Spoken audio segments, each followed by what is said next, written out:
नमस्कार। ठीक 5 बजे और हम आपके साथ फिर से जुड़ गए। वाणी डिजिटल की शिक्षा श्रृंखला में आप सभी का पुनः स्वागत। पिछले 9 दिनों से बना हुआ हमारा साथ आज 10वें दिन पे आ पहुंचा है। आज एक विशिष्ट व्याख्यान लेकर हम फिर से आपके साथ प्रस्तुत हैं। 10वां व्याख्यान समकालीन हिंदी कविता अध्ययन की समस्याएं, प्रोफेसर जितेंद्र श्रीवास्तव द्वारा। जितेंद्र जी से मैं परिचित हूँ 2008 से, जब उनकी आलोचनात्मक टिप्पणी पुनः पाठ श्रृंखला में हैबिटेट सेंटर में मैंने सुनी थी और तब से उनकी आलोचनात्मक दृष्टि की फैन हूँ। आज जितेंद्र जी हमारे साथ जुड़ गए हैं और साथ में मेरे साथ स्टूडियो में हैं प्रभाकर सिंह जी, जो इस पूरी श्रृंखला के प्रधान संपादक हैं, बनारस से हमारे साथ हैं और इस पूरे सत्र के अंत में आपके साथ आपके सवाल लेकर जितेंद्र जी से संवाद करेंगे। अब ज्यादा समय ना लेते हुए मैं जितेंद्र जी से आप सभी को जोड़ रही हूँ। धन्यवाद। धन्यवाद। धन्यवाद अदिति। और निश्चित तौर पर ये जो श्रृंखला है वाणी प्रकाशन की, ये बहुत उपयोगी है। इसके कुछ व्याख्यान मैंने सुने हैं जो पिछले दिनों कई महत्वपूर्ण आलोचकों और विचारकों द्वारा दिए गए हैं। मुझे प्रसन्नता है कि इस कड़ी में आप लोगों ने ये तय किया कि मैं भी समकालीन कविता पर अपनी बातें रखूं यहाँ पर, और उसी सिलसिले में आज मैं यहाँ उपस्थित हूँ। जो विषय आज की बातचीत का निर्धारित किया गया है, वो विषय बहुत महत्वपूर्ण इसलिए है कि इसको लेकर कई तरह के भ्रम बने हुए हैं, समकालीन कविता। और यह उचित ही है कि आज का विषय वाणी प्रकाशन और प्रभाकर जी ने रखा है कि समकालीन हिंदी कविता अध्ययन की समस्याएं। सचमुच समकालीन कविता के साथ अध्ययन की कई समस्याएं जुड़ी हुई हैं, और इस बिंदु पर, यानी कि जैसे ही हम समस्या की बात करते हैं, इस बिंदु पर समकालीन कविता के संदर्भ में विद्यार्थी भी समस्याग्रस्त हैं, शिक्षक भी समस्याग्रस्त हैं, और ऐसे आलोचक जो तटस्थ होकर समकालीन कविता के पूरे परिदृश्य को समझना और समझाना चाहते हैं, वे भी समस्याग्रस्त हैं। जो सबसे बड़ी समस्या इसके लिए आती है, वो तो यही आती है कि समकालीन कविता नामकरण, और समकालीन कविता नामकरण के साथ साथ जो समय निर्धारण का मामला है। यानी कि जैसे ही हम समकालीन कविता कहते हैं, एक सामान्य विद्यार्थी को जो बात तुरंत समझ में आती है, जो बोध उस तक पहुंचता है, वो बोध यह होता है कि इस पाठ्यक्रम में अज्ञेय से लेकर आज तक का कोई कवि होगा। आज तक का माने यह भी कि आज जिसकी पहली कविता छपी है वह भी समकालीन हो जाता है, और पाठ्यक्रम में अगर शामिल है तो जाहिर है कि बहुत करीब का, यानी 2-4 वर्ष पहले, 10 वर्ष पहले तक का कवि उस पाठ्यक्रम में आ जाता है, अज्ञेय से लेकर आज तक। लेकिन उसको ये लगता है कि अज्ञेय से लेकर आज तक तो क्या 70, 75, 80 वर्षों में हिंदी कविता एक जैसी ही रह गई, सिर्फ एक नाम समकालीन कविता। एक समस्या उसके सामने उभर करके आती है। तो नामकरण की जो समस्या है, सबसे पहले तो इस बारे में हम लोगों को ये स्पष्ट होना चाहिए कि समकालीन कविता में जब हम समकालीन कहते हैं तो उसका अर्थ सांप्रतिक नहीं होता है, उसका अर्थ आज का नहीं होता है। सामान्य रूप से समकालीन का मतलब होता है जो जाहिर है कि अपने समय में है, लेकिन जब कविता के संदर्भ में हम समकालीन कह रहे होते हैं तो वह आज की कविता, आज के मतलब यानी किसी खास दशक की कविता, एक वर्ष की कविता, 2-4 वर्षों के आसपास की कविता के लिए नहीं, एक बड़े कालखंड की कविता के लिए हम इस पद का प्रयोग करते हैं। और जब हम समकालीन कविता कहते हैं तो यह किसी एक या दो प्रवृत्ति को भी रेखांकित करने वाली कविता नहीं है, इसमें प्रवृत्तियों की एक पूरी श्रृंखला काम करती है समकालीन कविता में।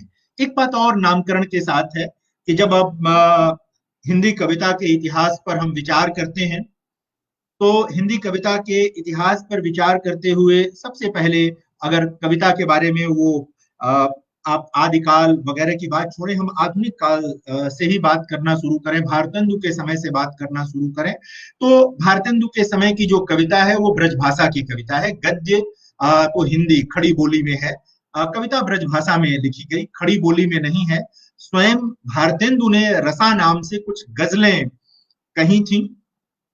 गजलों के बारे में कहना ही शब्द का प्रयोग होता है। कुछ गजलें कही थी उन्होंने, शायद वो ये कहना चाहते होंगे, दिखाना चाहते होंगे कि हम खड़ी बोली में लिख सकते हैं, लेकिन हम ब्रजभाषा में कविता लिख रहे हैं।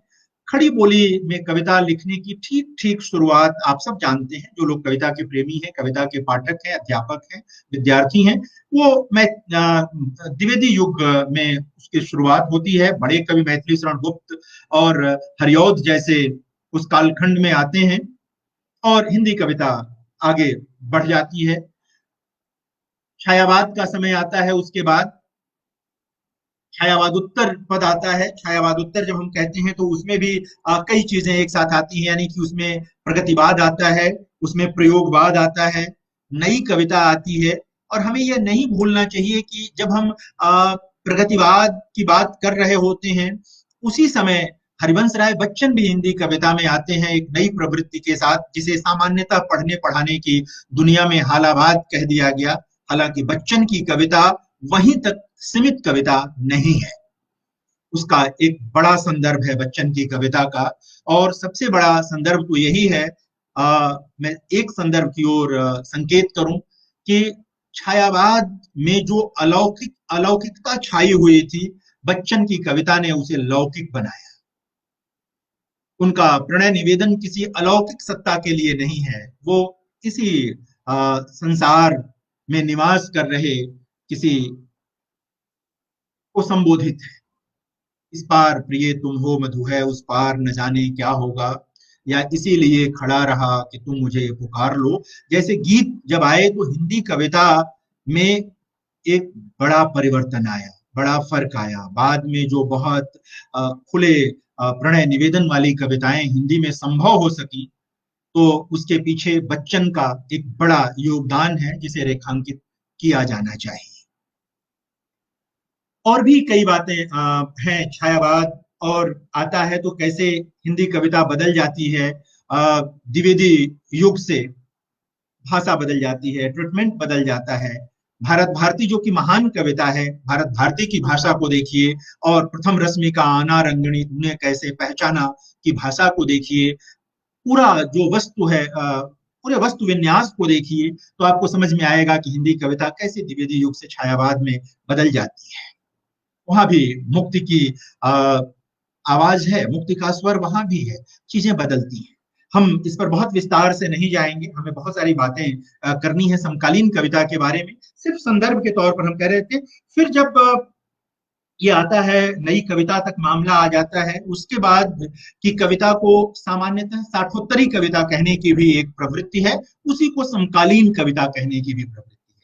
समकालीन कविता के पाठ्यक्रमों में भले ही प्रयोगवाद और नई कविता के कवि भी शामिल किए जाते हों, लेकिन विशेष तौर पर अगर सिर्फ आप समकालीन कविता का एक दायरा सुनिश्चित करना चाहते हैं, तो अभी तक वो दायरा सन 60 के बाद की कविता का दायरा है। सन 60 के बाद की जो कविता है वो समकालीन कविता के दायरे में आती है। हालांकि इसके भीतर भी कई तरह के नाम वहां पर आए। कुछ लोगों ने क्या विद्रोही कविता, विद्रोही कविता, जनवादी कविता, कई तरह के नाम आए, कुछ कवि आए, उन कवियों के साथ कुछ प्रवृत्तियां भी आई, लेकिन सामान्य तौर पर इस पूरे दौर की जो कविता है उसको समकालीन कविता कहने की एक परंपरा है, और ये ठीक भी है, इसमें कहीं कोई दुविधा नहीं है।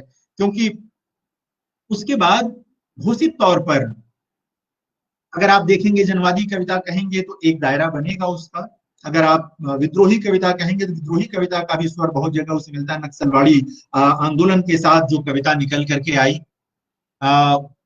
उस कविता को देखेंगे तो ये समकालीन कविता का जब हम एक तरह से समय सुनिश्चित कर रहे हैं, तो हम कह सकते हैं कि सन 60 के बाद की जो कविता है वो समकालीन कविता के दायरे में आती है। हालांकि सन 60 से आज तक का लगभग 60 वर्ष का समय हो रहा है, और 60 वर्ष तक एक ही नाम चल रहा है।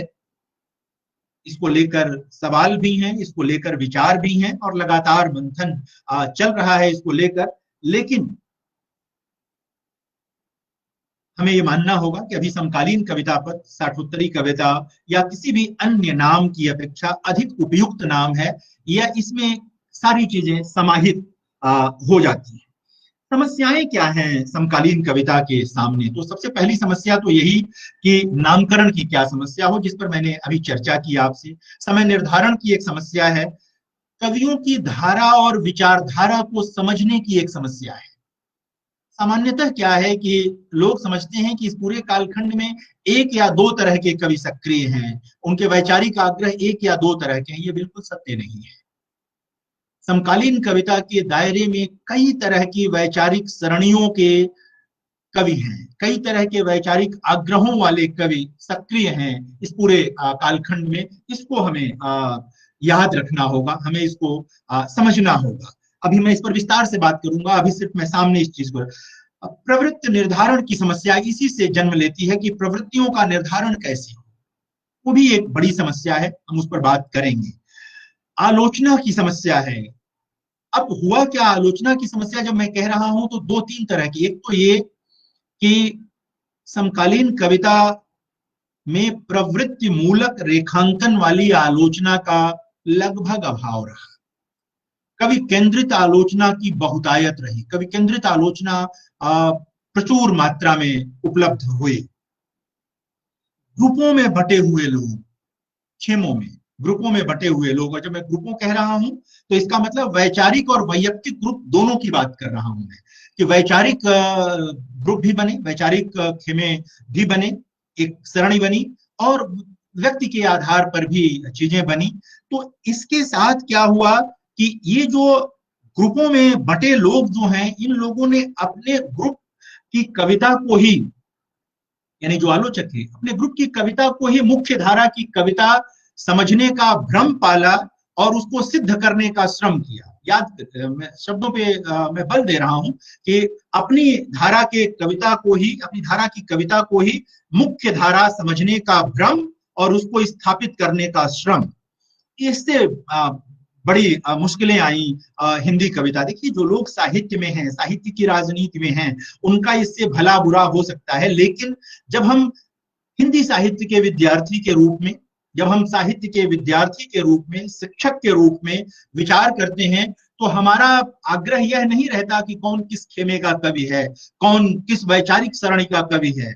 हमारे लिए महत्वपूर्ण होता है कि समकालीन कविता को जो समृद्ध करने वाले कवि रहे हैं, जो आलोचक रहे हैं, हम उन पर अपनी दृष्टि केंद्रित करें और उनके आधार पर चीजों को अग्रगामी बनाएं, रेखांकित करें, विश्लेषित करें। ये एक महत्वपूर्ण चीज है जिसे हमें याद रखना चाहिए, सामने रखने की जरूरत है।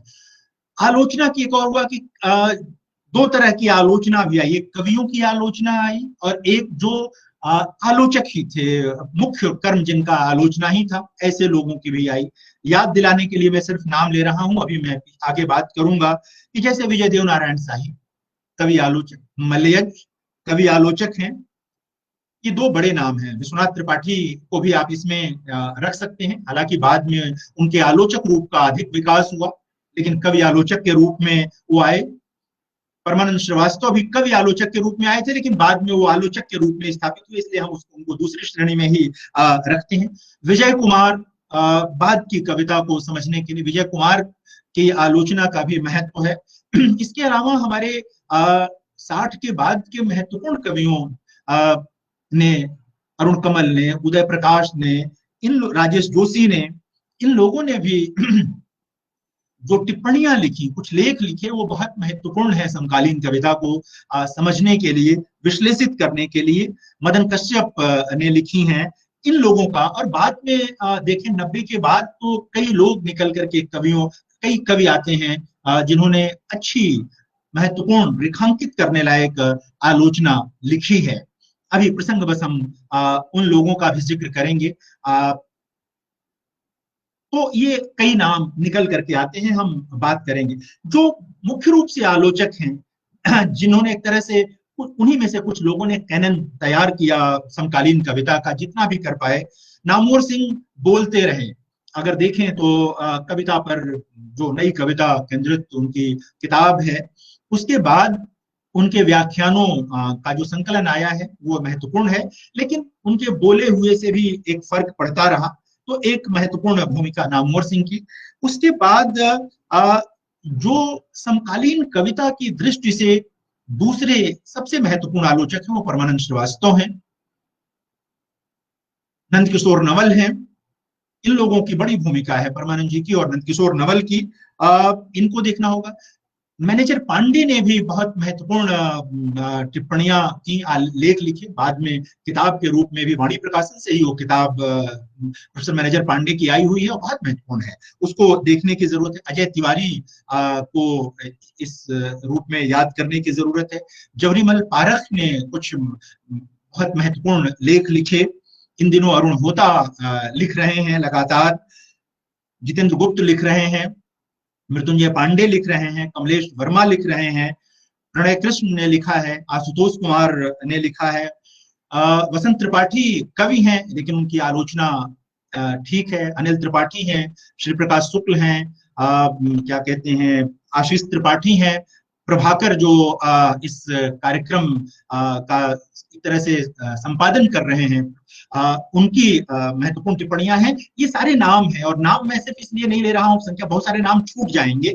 मेरा आज जो फोकस है वो ये है कि समकालीन कविता के अध्ययन की जो समस्याएं हैं उनको हम कैसे समझें, प्रवृत्तियों का निर्धारण कैसे करें। तो ये कुछ नाम निकल करके आए। मित्रों, आलोचकों की रुचियों ने प्रवृत्ति निर्धारण में जो भूमिका निभाई वह सीमा भी बन गई, क्योंकि हर आलोचक की अपनी रुचि होती है। बड़े से बड़े आलोचक की सीमा है, आचार्य रामचंद्र शुक्ल की सीमा है, तो ऐसा नहीं है कि दूसरे की सीमा नहीं। हर आलोचक की अपनी सीमा है, उसकी अपनी सौंदर्याभिरुचि है, अपने आग्रह हैं, और कई बार जब वह उस पर एकदम खूंटा गाड़कर बैठ जाता है तो दिक्कत होती है। निर्मला जैन जी का भी नाम लिया जाना चाहिए, नाम छूट रहा था।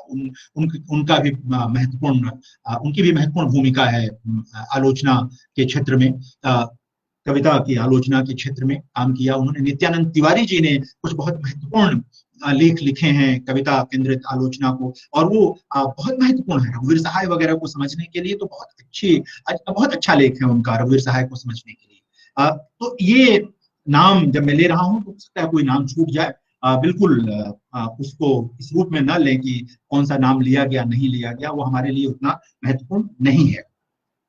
ये मैं जब नाम ले रहा हूं, ये सारे के सारे विजय बहादुर सिंह ने बहुत महत्वपूर्ण काम किया है कविता को लेकर। जीवन सिंह ने कुछ बहुत महत्वपूर्ण काम किया है कविता की आलोचना को लेकर के। तो ये कई नाम निकल करके आएंगे। मैं कहना ये चाहता था कि ये कुछ ऐसी चीजें हैं जिनके नाते समकालीन कविता के अध्ययन में सुविधा भी हुई है और दुविधा भी पैदा हुई है। हम उन दोनों की चर्चा साथ साथ कर रहे हैं। तो सबसे पहले तो ये बिल्कुल याद रखें कि समकालीन कविता का मतलब बिल्कुल आज की कविता नहीं, वो एक बड़े कालखंड को समेटने वाली कविता है। उसमें आज की कविता भी शामिल है।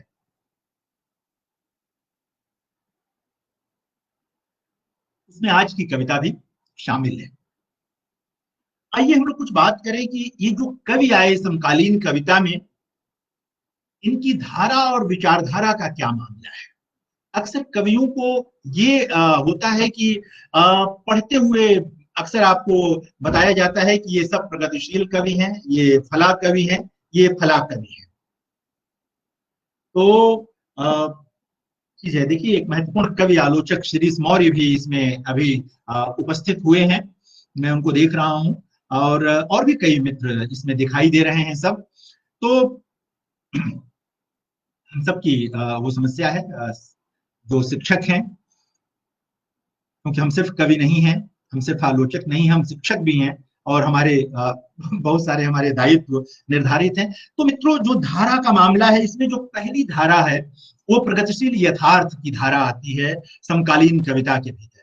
और जैसे ही हम प्रगतिशील यथार्थ की बात कहते हैं, वैसे ही क्या आता है कि मान लेते हैं लोग कि अब नाम मैं लेता हूं, आपको कुछ कवियों के नाम आपके सामने रखता हूं, फिर बात ज्यादा स्पष्ट होगी, आपको ज्यादा ढंग से आपके सामने ये बात निकल करके आएगी। वो ये है कि नागार्जुन, शमशेर, केदारनाथ अग्रवाल, त्रिलोचन, मुक्तिबोध, अज्ञे, रघुवीर सहाय, केदारनाथ सिंह, श्रीकांत वर्मा, सर्वेश्वर दयाल सक्सेना, विजयदेव नारायण शाही, मल्लियज, धूमिल, श्रीराम वर्मा, अशोक वाजपेयी, मंगलेश डबराल, राजेश जोशी, अरुण कमल, उदय प्रकाश, सारे नाम, आप जो भी नाम इस समय आपको याद आते हैं नाम लीजिए। मैंने जितने नाम लिए मैं अब इस पर बात करता हूं। अब ये देखिए कि क्या ये जिनको मैंने कहा कि प्रगतिशील यथार्थ की धारा के कवि हैं, क्या ये सभी कवि एक ही वैचारिक सरणी से निकले हुए कवि हैं क्या? नहीं, ऐसा नहीं है। जो प्रगतिशील यथार्थ की धारा है हिंदी कविता की, उसमें मार्क्सवाद में आस्था रखने वाले कवि हैं, उसमें लोहिया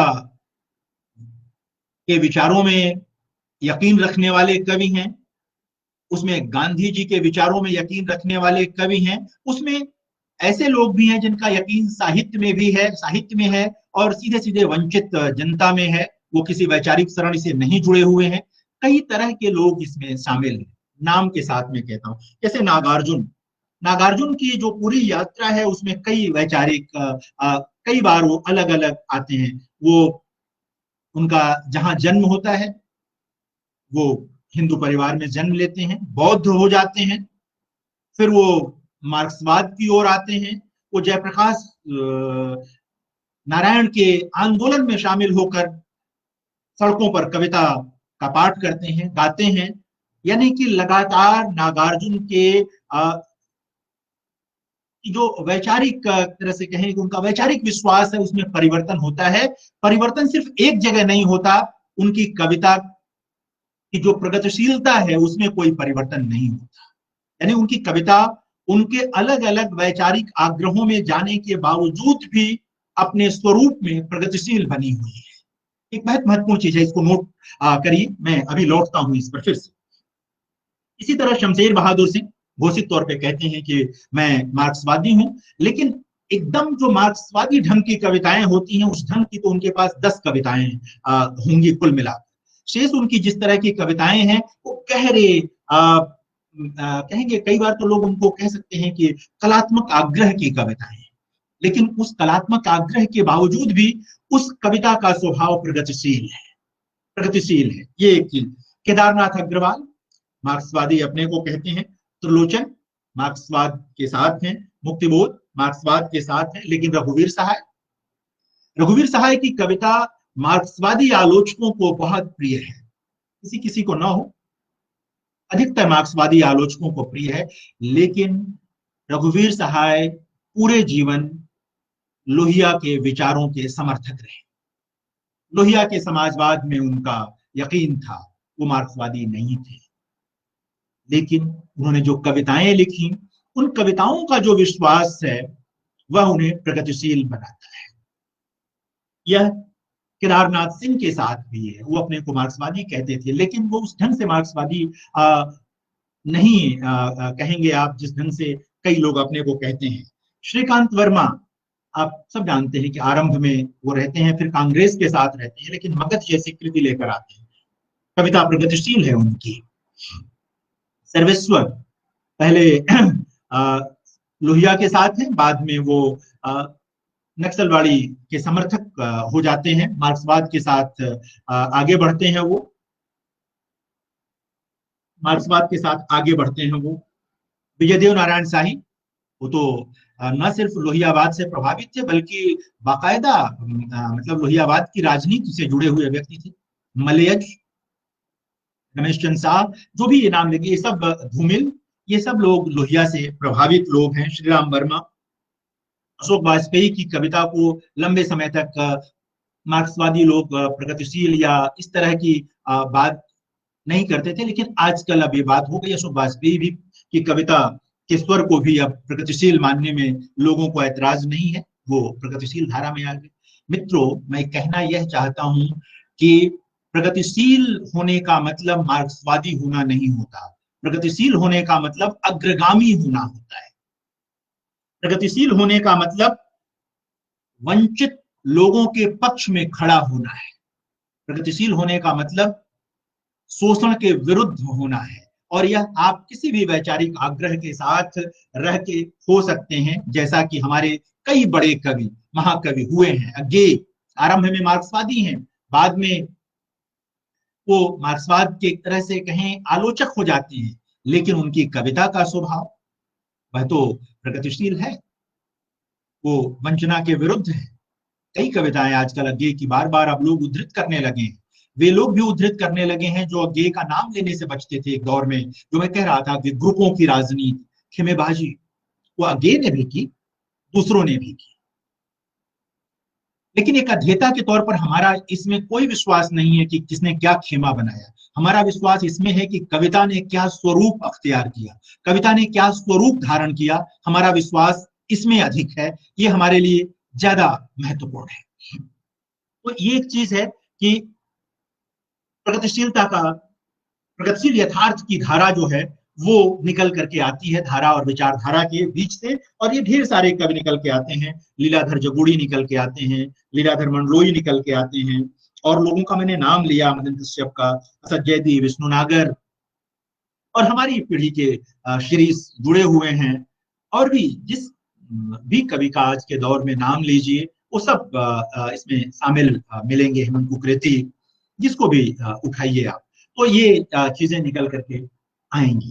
जो दूसरी इसी में याद करने की जरूरत है, जब आप प्रगतिशील यथार्थ की धारा की बात कर रहे हैं समकालीन कविता के संदर्भ में, तो यह विस्मृत नहीं करना चाहिए कि मार्क्सवादियों और परिमलवादियों के बीच, यानी लोहियावादियों के बीच लंबी बहस हुई। नामवर सिंह के वो निबंध आप उनकी किताब में पढ़ सकते हैं, समाज शाही के निबंध आप वहां पढ़ सकते हैं, मलेश के निबंध पढ़ सकते हैं आप, रामविलास शर्मा आस्था और सौंदर्य में जो उनके निबंध हैं उसको पढ़िए। वो सब उस दौर की बहस का नतीजा है, बहस से निकल करके आए हैं। लोग आपस में बहस कर रहे थे कविता को लेकर, वैचारिक आग्रहों को लेकर, तमाम पक्ष विपक्ष को लेकर। वो शीत युद्ध का दौर था। लेकिन आज जब हमारे लिए कविता हमारे सामने है, तो ये सारी कविता प्रगतिशील धारा के भीतर की कविता। बहुत सारे लोग तो आश्चर्य होता है कि वो रघुवीर सहाय को पढ़ाते हुए उन्हें मार्क्सवादी बताते हैं, श्रीकांत वर्मा को पढ़ाते हुए उन्हें मार्क्सवादी बताते हैं। ये न भी बताएं तो रघुवीर सहाय की कविता का महत्व कम नहीं होता है। बड़े कवि हैं रघुवीर सहाय, केदारनाथ सिंह बड़े कवि, ये सब लोग निकल कर आए। और अज्ञे, उनके बिना तो समकालीन कविता पर कोई बात ही नहीं हो सकती। वो तमाम अपने बहसों के बावजूद, आरोप प्रत्यारोप के बावजूद, अज्ञे की भूमिका समकालीन कविता की अगुआ की भूमिका है। वो अगुआ है उस कविता के। और जब अज्ञे को याद करें तो प्रसंगवश मैं अक्सर जिक्र करता हूं कि द्विवेदी युग के मैथिली शरण गुप्त पर बात करते हुए लोग अक्सर उन्हें कमतर कवि मान लेते हैं। ये देखना चाहिए कि अज्ञे जैसा शब्द सजग, भाषा सजग, शिल्प सजग व्यक्ति मैथिली शरण गुप्त को अपना गुरु स्थानीय मानता है। ये देखने की बात है कि मैथिली शरण गुप्त की कविता में उन्हें क्या दिखता है। मैथिली शरण गुप्त सिर्फ ऐसे नहीं है कि कुछ कविताएं आ गई और चली गई। हमें परंपरा पर गहराई से विचार करना चाहिए। हम एक आग्रह आता है हमारे सामने और हम उस आग्रह के शिकार हो जाते हैं कि फला ऐसे कवि हैं, फला ऐसे कवि हैं। एक विद्यार्थी के तौर पर, एक शिक्षक के तौर पर हमारी जिम्मेदारी साहित्य की राजनीति से अलग, बिल्कुल अलग है। यहाँ हमें हमारे काम की चीज कविता है, वही तय करेगी कि उस कविता का अपना स्वभाव क्या है, और वो कविता समकालीन कविता के स्वभाव को बनाने में क्या भूमिका निभा रही है, उसका स्वरूप निर्धारित करने में क्या भूमिका निभा रही है, निर्वाह कर रही है। तो ये हमें देखने की जरूरत है, समझने की जरूरत है। समकालीन कविता की जब हम 60 के बाद की कविता की बात करते हैं तो हमें ये नहीं भूलना चाहिए कि इसमें प्रयोगवाद और नई कविता के कवि लगातार सक्रिय हैं, लगातार सक्रिय। यानी कि समकालीन कविता के बड़े कवि यदि रघुवीर सहाय और केदारनाथ सिंह हैं, तो ये तो नई कविता के दौर में आए कवि हैं, सप्तकों से निकले कवि हैं। हमें याद रखना चाहिए कि भारत भूषण अग्रवाल भी उस दौर में कविता लिख रहे हैं, नेमी जी भी कविता लिखते हैं, हालांकि बाद में नेमी जी ने कविताएं लिखना बंद कर दिया। तो ये लोग लगातार उसमें अपना लिख रहे हैं और अपना मुहावरा भी बदल रहे थे ये लोग। ऐसा नहीं कि तार सप्तक के समय जो मुहावरा उन्होंने अपनी कविता के लिए तैयार किया था उसी मुहावरे में वो कविता कहते रहे, नहीं, वो कविता बदल जाती है। एक मैं और कहना चाहता हूं मित्रों इसी में कि अक्सर समकालीन कविता की बात करते हुए हम लोग उस कविता की ही बात करते हैं जो मुक्त छंद की कविता है। हम लोग भूल जाते हैं कि नई कविता के समानांतर नवगीत का भी एक आंदोलन आया था और उसके बाद भी वो नवगीतकार लगातार सक्रिय रहे और नवगीत में भी कुछ अच्छी कविताएं आई। नवगीत की कविता का ही एक रूप और स्वरूप है। तो जब हम समकालीन कविता के अध्ययन की बात करें, उसके स्वरूप की बात करें, तो हमें नवगीतों को और अब गजलों को भी भूलना नहीं चाहिए। गजल भी एक कविता का फॉर्म है और हिंदी ने उसको स्वीकार कर लिया है। और याद रखना चाहिए कि निराला, शमशेर, त्रिलोचन सबने गजलें कही हैं। केदारनाथ सिंह ने अपने अंतिम दौर में वो भी कह रहे थे। और इसके अलावा दुष्यंत का नाम आप सब जानते हैं, सूर्यभान गुप्त, अदम गोंडवी, बली सिंह चीमा, नीरज, माधव कौशिक, महेश अष्ट, वशिष्ठ अनूप, नरेंद्र कुमार, कुंवर बेचैन, लक्ष्मी शंकर बाजी, बहुत तेरे नाम मिलेंगे गजलों में। इसी तरह नवगीत में ठाकुर प्रसाद सिंह, शंभुनाथ सिंह का एक गीत तो लगभग लोगों की जबान पर रहता है कि समय की शिला पर मधुर चित्र कितने किसी ने बनाए किसी ने मिटाए, किसी ने लिखी आंसुओं से कहानी, किसी ने कहा है दो बूंद पानी। तो हमें इसको भी याद रखने की जरूरत है कि नवगीत, ठाकुर प्रसाद सिंह के गीत क्या प्रयोग किए उन्होंने गीतों में। याद करना चाहिए कि नामवर सिंह, केदारनाथ सिंह और जिन आलोचक परमानंद श्रीवास्तव का मैं नाम ले रहा था, इन लोगों ने भी आरंभ में गीत लिखे और बाकायदा मंचों पर जाकर वो गीत पढ़े भी उन्होंने। दूसरी तरफ तो कविता के स्वरूप में ये चीजें भी आती हैं, हमें इनको भी याद रखने की जरूरत है। और नवगीत आंदोलन में भी हमें कुछ अच्छे, उमाकांत मालवीय जैसा, देवेंद्र कुमार बंगाली जैसा, नईम जैसा, रमेश रंजक जैसा, माधव कौशिक, रमानाथ अवस्थी, महेश्वर तिवारी जैसे उसमें बुद्धनाथ मिश्र जैसे कवि उसमें आए। कविता का एक दौर आया इसी में, वो भी एक धारा बनने की कोशिश हुई। जगदीश चतुर्वेदी, चंद्रकांत देवताले भी आरंभिक तौर पर उसी में आए थे। बाद में उन्होंने जो रास्ता बनाया वो मार्क्सवादी कविता का जो रास्ता है, प्रगतिशील कविता का, उसमें आए। सौमित्र मोहन, गंगा प्रसाद बिमल भी वहीं से आए थे।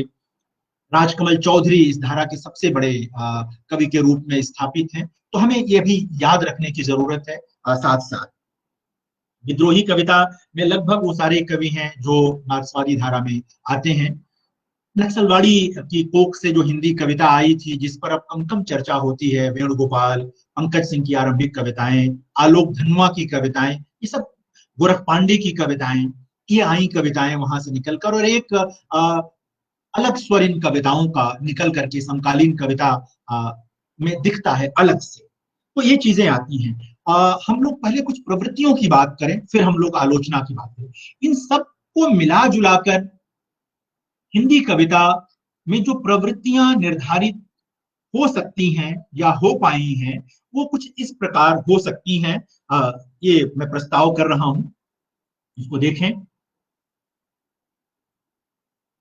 जो इसमें पहली एक बात याद रखें कि सभी प्रवृत्तियां सभी कवियों में नहीं पाई जाती। हो सकता है कि कोई दो चार प्रवृत्तियां किसी एक कवि में पाई जाती हो और कभी कभी किसी एक कवि में एक ही किस्म की प्रवृत्ति पाई जाती हो। तो इसको याद रखने की जरूरत है। जो पहली प्रवृत्ति है समकालीन हिंदी कविता की, जो आंख मूंद करके भी आप जिसका रेखांकन कर सकते हैं, वो रेखांकन है जनसंघर्ष की यथार्थ छवि की। जनसंघर्ष की यथार्थ छवि, प्रगतिशील कविता बिल्कुल साफ साफ दिखाई देती है कि इस कविता का सरोकार जन संघर्षों के साथ जुड़ा हुआ है। जो जनता की आवाज है वही इस कविता की आवाज है।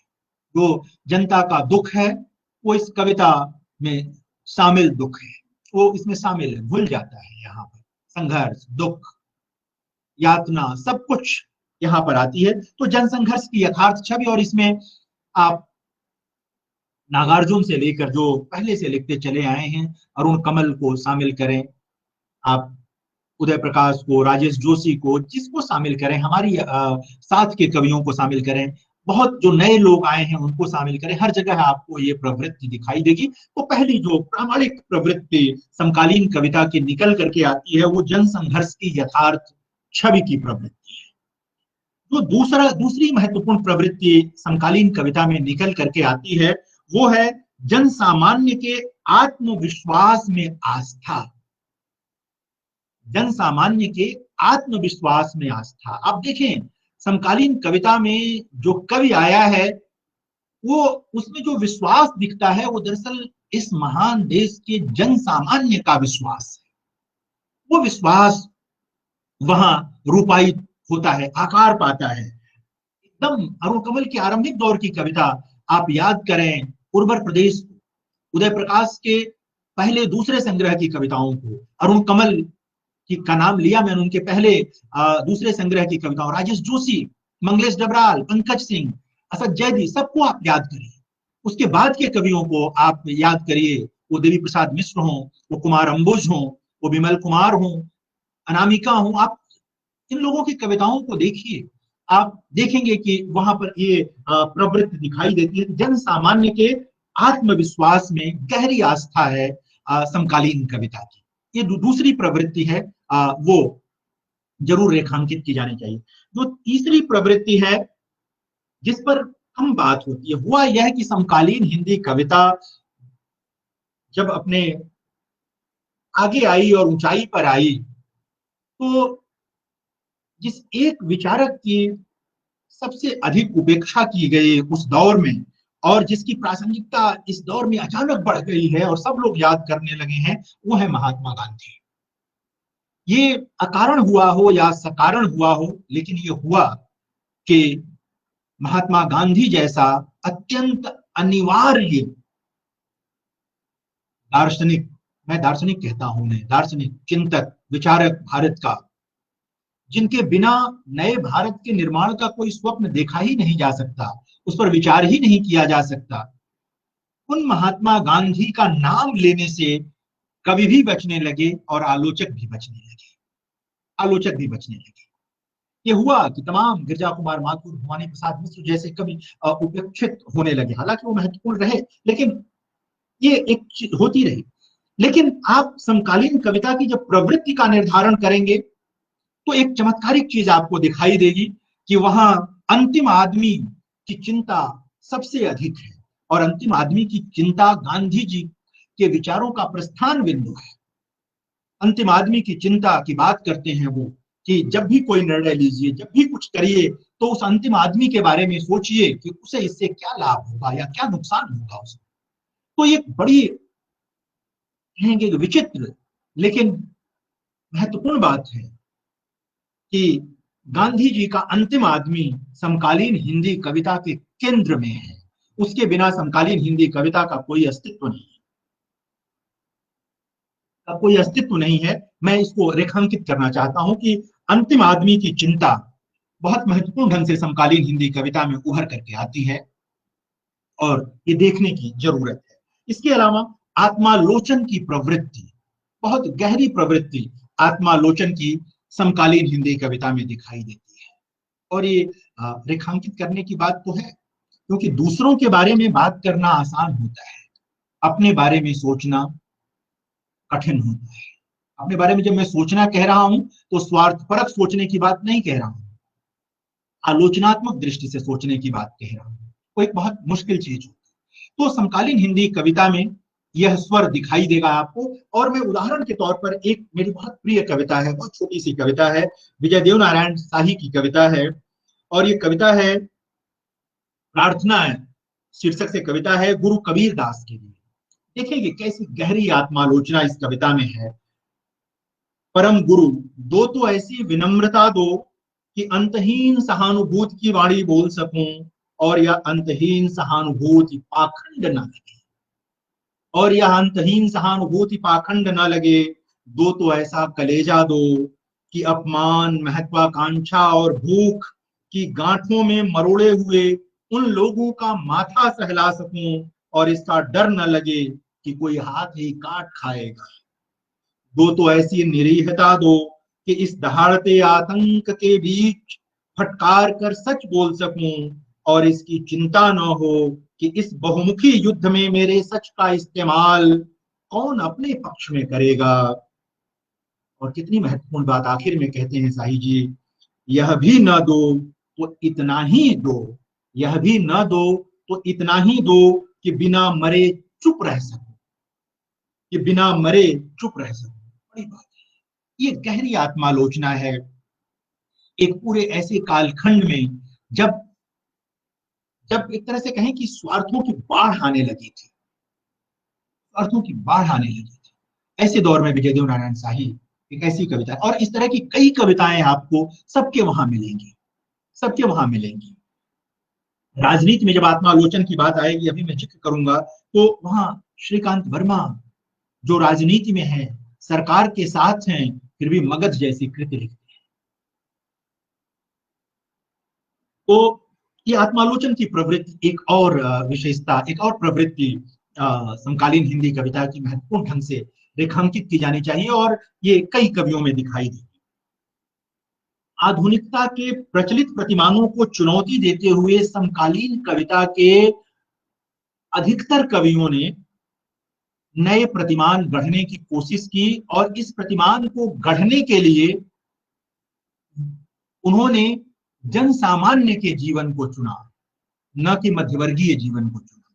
हालांकि कुछ बीच की कविता में मध्यवर्गीय जीवन है, लेकिन अधिकतर प्रतिमान जो है वो जन सामान्य शोषित जीवन से निकल करके आए हैं। तो ये इन कवियों ने किया। राजनीतिक संदर्भ और पक्षधरता एक बड़ी विशेषता है और बहुत स्पष्ट है हिंदी कविता में। जो पहली विशेषता जनसंघर्ष की यथार्थ छवि के साथ इसको मिलाकर देखें तो ये दोनों बहुतायत में मिलेंगी। और गांधी जी वाली जो बात मैंने कही, अंतिम आदमी की चिंता, ये बहुतायत है। आप किसी भी विचारधारा, वो लोहिया जी के विचारों में विश्वास करने वाले हों, वे गांधी जी में विश्वास करने वाले हों, वे कार्ल मार्क्स में विश्वास करने वाले हों, वो किसी धारा में विश्वास करने वाले हों, राजनीतिक स्वर स्पष्ट। यानी धूमिल की कविता जब वो आजादी को प्रश्नांकित करते हैं और पूछते हैं कि क्या आजादी सिर्फ तीन थके रंगों का नाम है, ये बड़ा कलेजा चाहिए इसके लिए। पूछते हैं रघुवीर सहाय, हंसो हंसो जल्दी हंसो की कविताओं को देखिए, कितनी मतलब अत्यंत शानदार राजनीतिक कविताएं। नागार्जुन का नाम तो लिया ही जाता है, सीधे उस दौर के प्रधानमंत्री का नाम लेकर के वो कविताएं लिख रहे थे। इंदू जी क्या हुआ है, ऐसी कविताएं लिख रहे थे। हालांकि मेरा ये मानना है कि नागार्जुन की ऐसी कविताओं की लंबी उम्र नहीं हुई। वो प्रसंग बस हम प्रवृत्तियों के निर्धारण में जरूर पढ़ लेते हैं, लेकिन नागार्जुन जिन कविताओं के लिए जीवित हैं वे कालिदास सस्यत बतलाना जैसी कविताएं, हरा दिया मेरे आस्तिक ने जैसी कविताएं हैं, और कई तरह की दूसरी कविताएं हैं जिनके नाते नागार्जुन प्रासंगिक हैं, रहेंगे। तो इस तरह की कविताएं वहां निकल करके आती हैं। मैं श्रीकांत वर्मा का जिक्र कर रहा था। उस दौर में इन लोगों की राजनीतिक पक्षधरता, रघुवीर सहाय का जिक्र, केदारनाथ सिंह की उस दौर की कुछ कविताओं को देखिए, राजनीतिक पक्षधरता आपको दिखाई देगी। किस तरह से राजनीति केदारनाथ सिंह की चेतना में समाई हुई है वो दिखाई देगी। वो इस तरह से बहुत स्पष्ट ऐसी कविता नहीं लिखते जो स्लोगन की तरह बने, लेकिन राजनीतिक चेतना का गहरा हस्तक्षेप केदारनाथ सिंह की कविता में दिखाई देता है। तो यहाँ पर है, मैं आपको श्रीकांत वर्मा की उस कविता का दिखाता हूं कि कैसे सरकार में रहकर एक कवि राजनीतिक चेतना का परिचय देता है। कौशल में विचारों की कमी है। महाराज बधाई हो, महाराज की जय हो, युद्ध नहीं हुआ लौट गए शत्रु। वैसे हमारी तैयारी पूरी थी, 4 अक्षौहिणी थी सेनाएं, 10 सहस्त्र अश्व, लगभग इतने ही हाथी, कोई कसर ना थी। युद्ध होता भी तो नतीजा यही होता, न उनके पास अस्त्र थे, न अश्व न हाथी। युद्ध हो भी कैसे सकता था, निहत्थे थे वे। उनमें से हर एक अकेला था और हर एक यह कहता था, प्रत्येक अकेला होता है, जो भी हो जय यह आपकी है, बधाई हो, राजसूय पूरा हुआ, आप चक्रवर्ती हुए। लेकिन सबसे महत्वपूर्ण पंक्तियां देखें कि सत्ता में रहते हुए, सांसद रहते हुए श्रीकांत वर्मा लिखते हैं कि वे सिर्फ कुछ प्रश्न छोड़ आए हैं, जैसे कि यह कौशल अधिक दिन टिक नहीं सकता, कौशल में विचारों की कमी है, कौशल में विचारों की कमी है। यह एक बहुत महत्वपूर्ण चीज निकल करके आती है कि राजनीतिक पक्षधरता बहुत स्पष्ट ढंग से, राजनीतिक संदर्भ और पक्षधरता समकालीन कविता में दिखाई देती है। यह एक और प्रवृत्ति, छठवीं सातवीं प्रवृत्ति के तौर पर प्रेम कविताओं की गहरी उपेक्षा इस दौर में होती है। आप उस कालखंड में जब प्रेम कविताएं ढूंढने निकलेंगे तो लगेगा कि अरे यह क्या हुआ, ये सारे कवि सिर्फ राजनीतिक बोध में डूबे हुए हैं क्या, सिर्फ जो यथार्थ का एक दूसरा रूप है उसी में जा रहे हैं क्या, जीवन यथार्थ का यह रूप प्रेम भी तो है, उस पर कोई बात नहीं होती। लेकिन कोई भी काल पूरी तरह अकाल का काल नहीं होता है। समर्थ कवि, बड़े कवि ज्ञानेंद्र ने उस दौर में 80 में ट्राम में एक याद नाम से कविता लिखी, अद्भुत कविता है। चेतना पारिक कहाँ हो, कैसी हो, पहले जैसी हो। और वह एक अकेली कविता उसर में हरियाली करने जैसी है।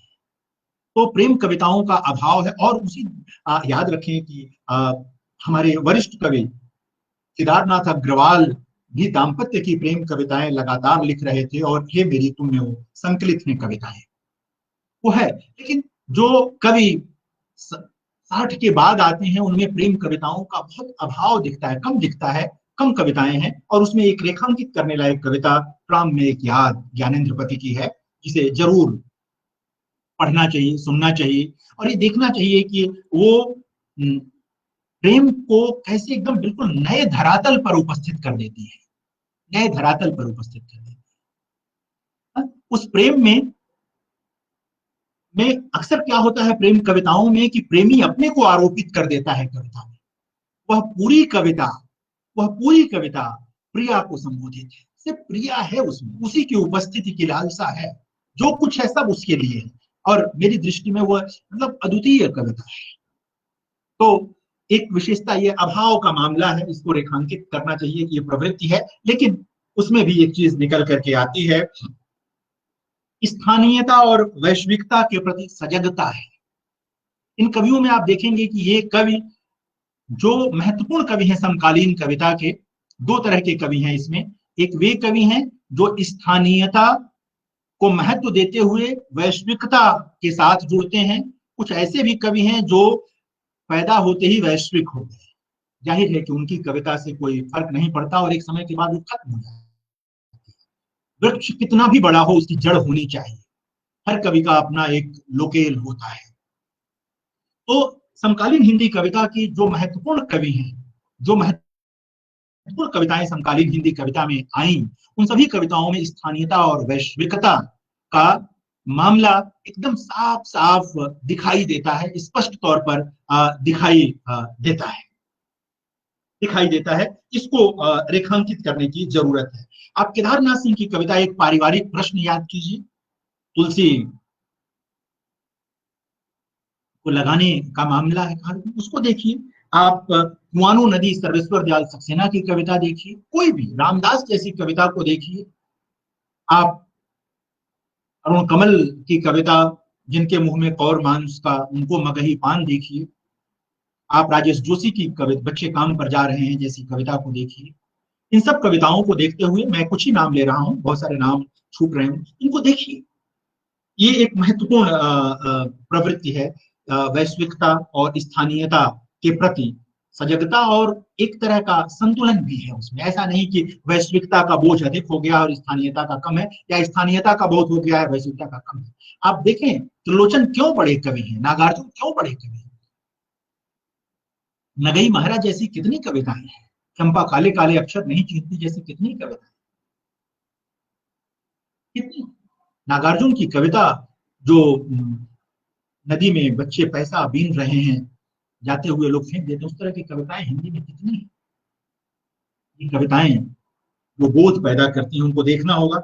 एक परिवार के प्रति भी इस कविता में दोनों तरह के कवियां, एक आए जो परिवार से दूर गए, एक दूसरी प्रवृत्ति आई बहुत महत्वपूर्ण ढंग से, जिसमें परिवार के प्रति एक गहरा ऋण बोध दिखाई देता है।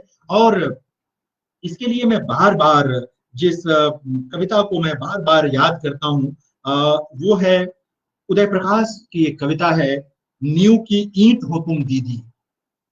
अद्भुत कविता है, ये अद्भुत कविता है। पूरी कविता लंबी कविता है, जिसमें शायद मैं पूरी कविता को नहीं पढ़ सकता, लेकिन ये कविता है जिस तरह से बहन के प्रति गहरी कृतज्ञता इसमें है, एक मूल्य की तरह, एक जीवन मूल्य की तरह है।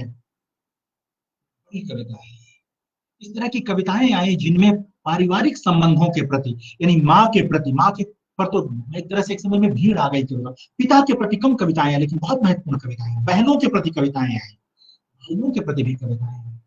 ये एक तरह से हिंदी कविता में एक बहुत कुछ नया जुड़ा, उसका एक बड़ा हिस्सा ऐसा भी है जो अप्रासंगिक हो जाता है, लेकिन महत्वपूर्ण रच के आया। तो नींव का ईंट हो तुम दीदी, तो इसी तरह से है, हारिल होते हैं हमारी तरह ही, घोंसले नहीं बनाते कहीं, बसते नहीं कभी, दूर पहाड़ों से आते हैं, दूर जंगलों को उड़ जाते हैं।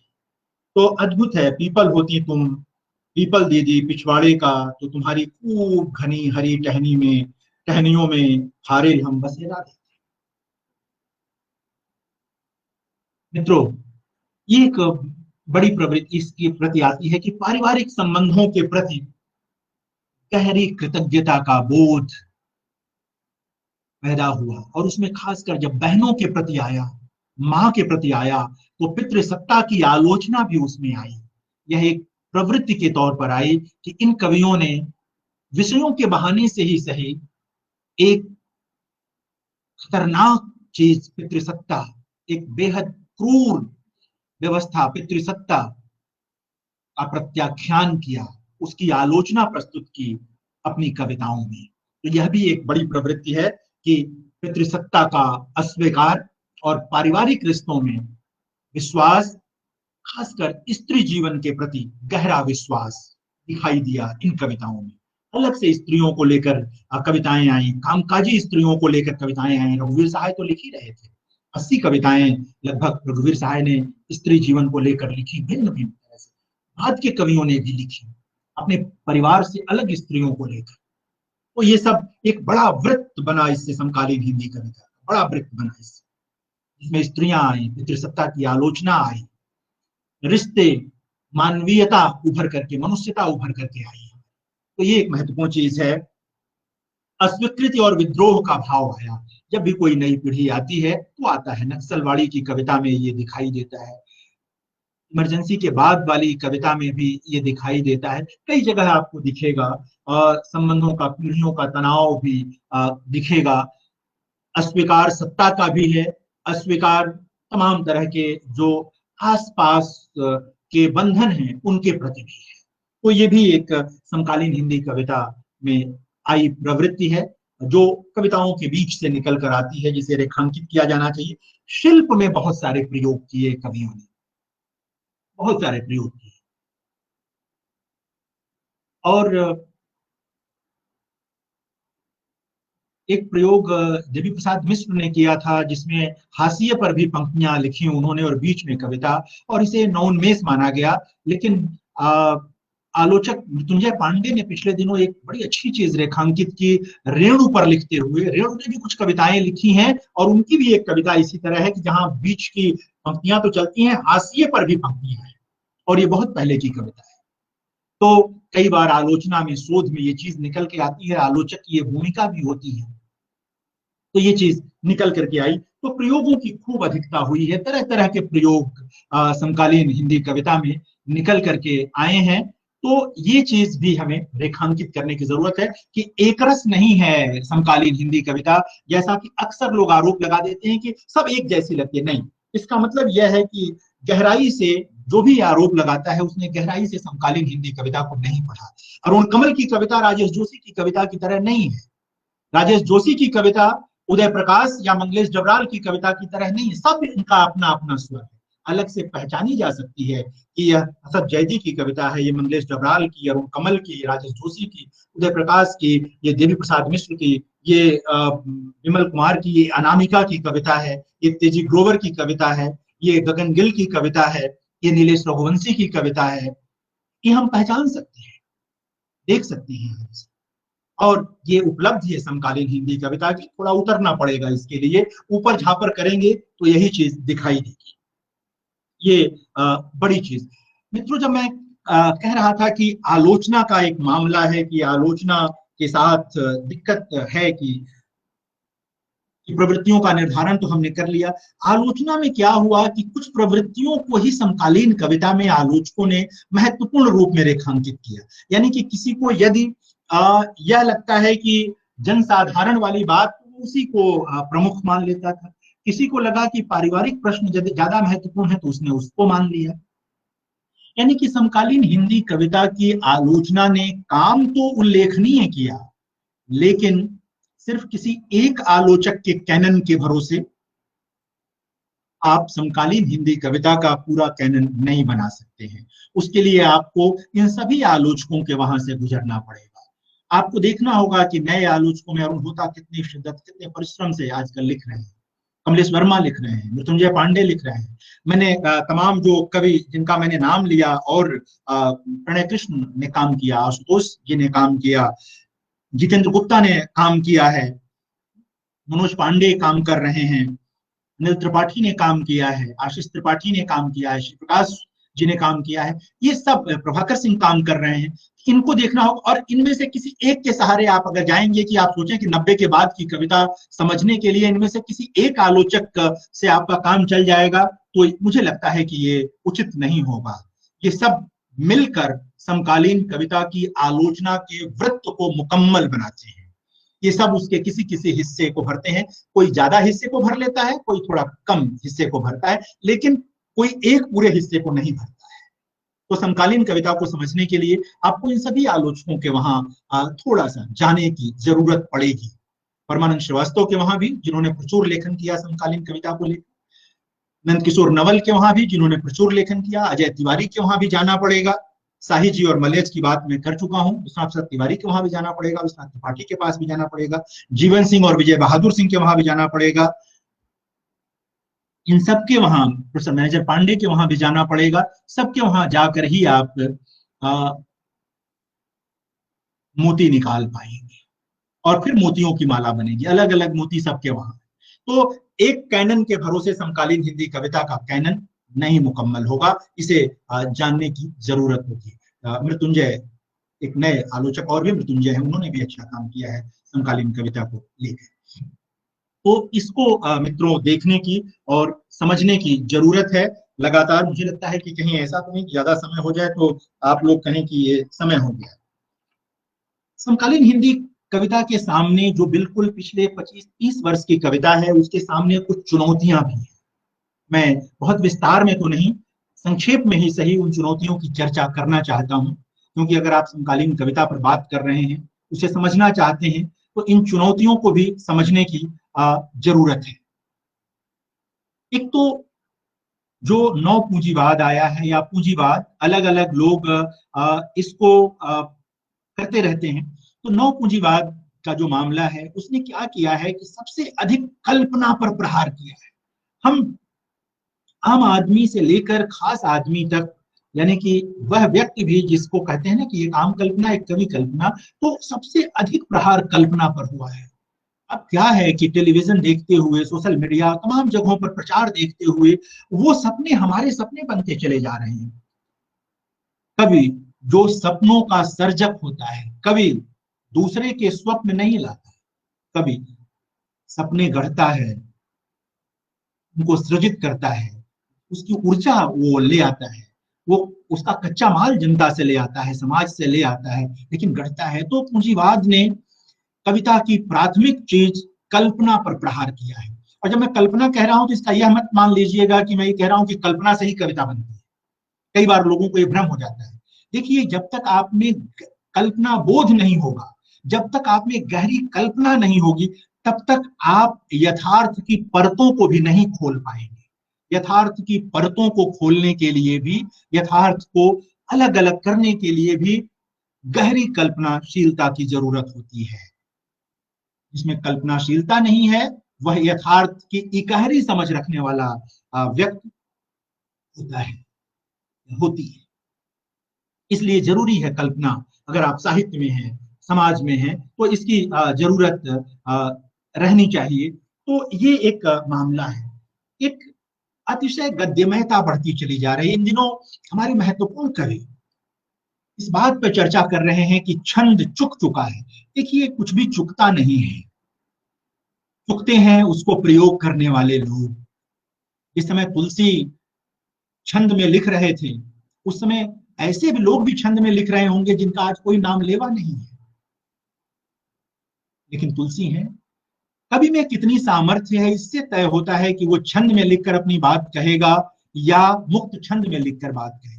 मुक्त छंद में लिखने वाला हर व्यक्ति केदारनाथ सिंह तो नहीं है, या नितांत गद्य में जिस तरह विष्णु खरे ने कविता संभव की, कौन कर पा रहा है उस तरह संभव? कौन कर पा रहा है? तो इस पर विचार करने की जरूरत है कि छंद नहीं चुकता है, प्रयोग करने वाले चुक जाते हैं। आज भी देखिए, छंद में यथार्थ नहीं कहा जा सकता।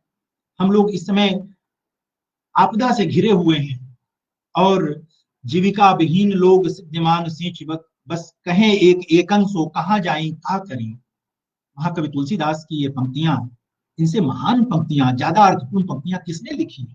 आप 5 पेज की कविता लिख दीजिए, 50 पेज की कविता लिख दीजिए, यह जो चोट करती है कविता, सीधे यहां लगती है हृदय में, वो असर कहां से है? तो ये सामर्थ्य कवि की होती है कि वो बात कैसे कहे। स्त्री के बारे में जब गोस्वामी जी कहते हैं कि कतिविध सृजी नारी जगमाही पराधीन सपने हो सुख नाही, तो पितृसत्ता की ऐसी आलोचना कहां संभव हुई है? 2 पंक्तियों में कहां हुई है संभव? सामर्थ्य का मामला है, ये सामर्थ्य का मामला है कविता। इसीलिए मैं बार बार निवेदन करता हूं, और हमसे पूर्व के लोगों ने भी ये कहा है कि वैचारिक आग्रह अपनी जगह हैं, लेकिन कविता अगर सीखनी है तो तुलसीदास के पास जाइए कि कैसे बरतना चाहिए भाषा को, जो आप कहना चाहते हैं उसको कैसे कहेंगे आप। तो छंद नहीं चुकता है, कहने वाले चुकते हैं। ये आपकी सामर्थ्य पर निर्भर करता है कि आप कैसे कहेंगे। तो मेरा ये मानना है कि इसको अतिशय गद्यमयता जो हिंदी कविता में आई है, उस पर हमें विचार करना चाहिए। कविता का गद्य, निबंध का गद्य, आलोचना का गद्य, राजनीतिक वक्तव्य का गद्य, पंपलेट का गद्य एक जैसे कैसे हो सकता है? अगर हम विधाएं अलग अलग कर रहे हैं तो कुछ तो विधागत सौंदर्य वहां होना ही चाहिए। एक सवाल है ये, मैं छोड़ रहा हूं। जो लोग समकालीन कविता पर विचार कर रहे हैं उनके लिए मैं ये बातचीत रख रहा हूं, इसको देखने की जरूरत है। संप्रेषणीयता का प्रश्न इसी से जुड़ा हुआ है कि कविता संप्रेषित नहीं हो पाती है। जाहिर है कि जब सिर्फ हम इस आग्रह के साथ कविता में रहेंगे कि हम अपने विचारों को व्यक्त कर रहे हैं, तो संप्रेषणीयता बाधित होगी। मुक्तिबोध इस बात के लिए भी सचेत थे कि कविता संप्रेषित हो, इसलिए मुक्तिबोध की कविता संप्रेषित होती है। आगे इस बात के लिए भी सचेत थे कि कविता संप्रेषित तो होती है। धूमिल की कविता संप्रेषित होती है, रघुवीर सहाय की होती है, केदारनाथ सिंह की होती है, आज की भी हो जाएगी। लेकिन हमें ये विचार करना होगा कि हम चाहते क्या हैं कविता से। तो ये चीज है। और प्रयोग करने का मतलब यह नहीं होता है कि आप कुछ भी प्रयोग कर दीजिए। प्रयोग सार्थक होना चाहिए, जिससे कविता का भी भला हो और कविता प्रेमियों का भी भला हो, और सचमुच कविता का जो आकाश है वो अधिक पारदर्शी बन सके,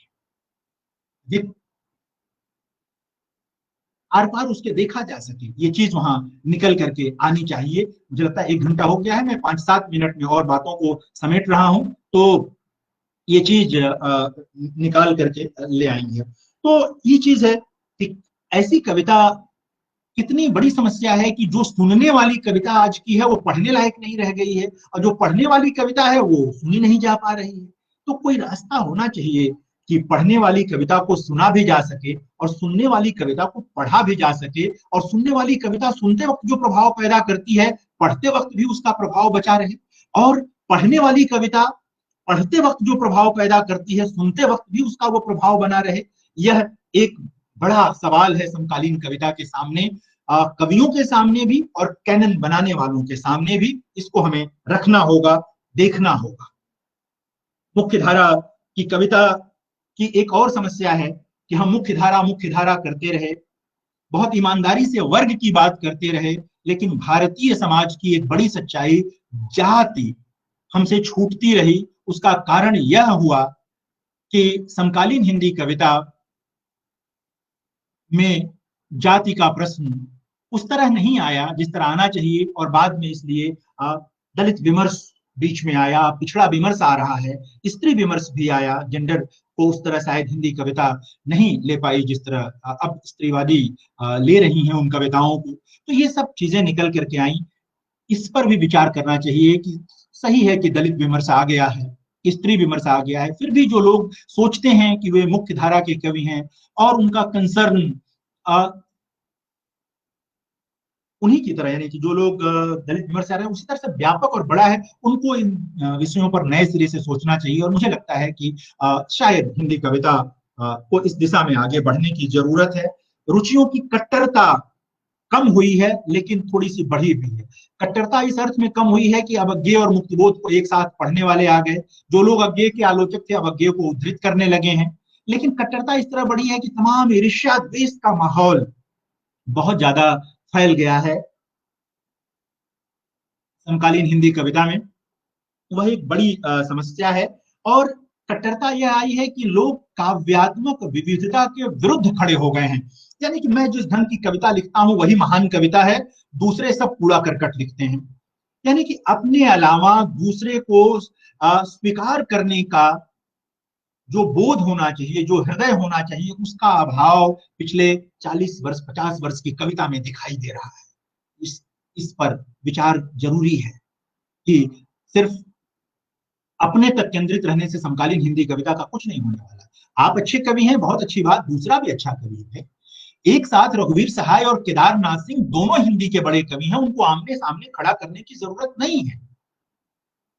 दोनों मिलकर हिंदी कविता वही शब्द के वृत्त को पूरा पूरा करते हैं। और मेरा बहुत प्रिय शब्द कि ये दोनों मिलाकर हिंदी कविता का जीव द्रव्य निर्मित करते हैं। समकालीन हिंदी कविता का जीव द्रव्य अगर निर्मित होता है तो वह रघुवीर सहाय और केदारनाथ सिंह, सर्वेश्वर, श्रीकांत वर्मा, धूमिल सबसे मिलकर बनता है। आप कहेंगे सिर्फ रघुवीर सहाय बनाते हैं या सिर्फ केदारनाथ सिंह बनाते हैं, तो यह अधूरा और शायद गलत कथन होगा और ये दुविधा में डालने वाला कथन होगा। ये सब मिलकर हिंदी कविता का जीव द्रव्य तैयार करते हैं। इन सब की कविताओं से मिलकर हिंदी कविता का घनत्व निर्धारित होता है, उसका आयतन बनता है।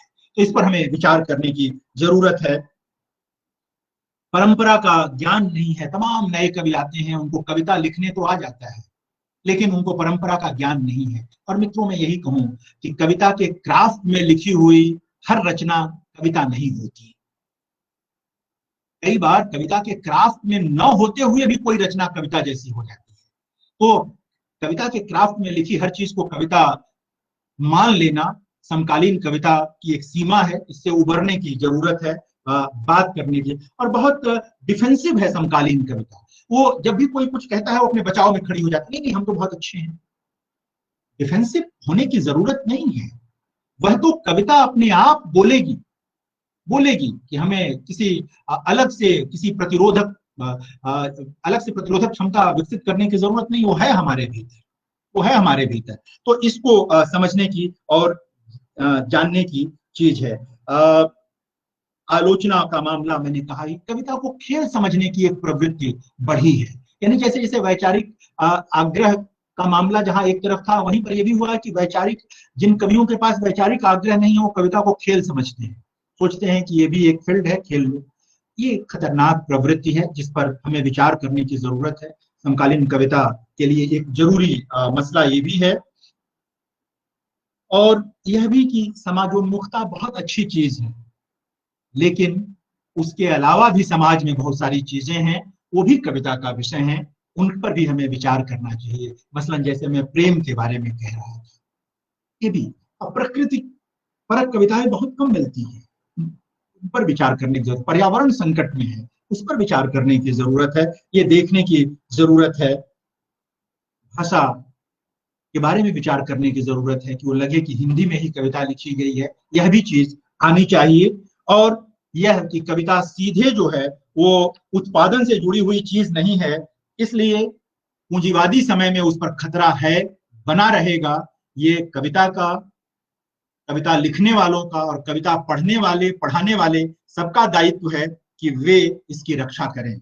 धन्यवाद आज की बातचीत के लिए, आप लोगों ने मुझे सुना, बुलाया, इसके लिए आभारी हूं। जी प्रभाकर जी।